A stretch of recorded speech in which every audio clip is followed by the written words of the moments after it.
Mənə sual verirlər, yeni ilin keçirilməsi ilə bağlı yeni ili keçirmək olarmı? Düzdür, bu İslama aid bir bayram deyil, dünyavi bir bayramdır. Amma buna baxmayaraq, bəli, keçirmək olar, keçirməyində heç bir nöqsan yoxdur. Çünki ilin dəyişilməsi ilə bağlı olan bir bayramdır, başqa bir ilə keçməklə bağlı bir bayramdır.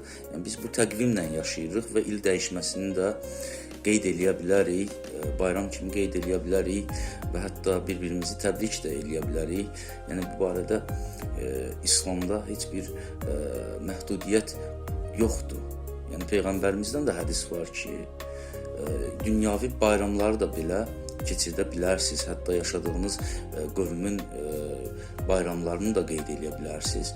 Düzdür, haram olmamaq şərti ilə, əlbəttə haramlara yol verməmək şərti ilə bu bayramı keçirmək münasibdir. Olar. Yəni, burada heç bir nöqsan yoxdur.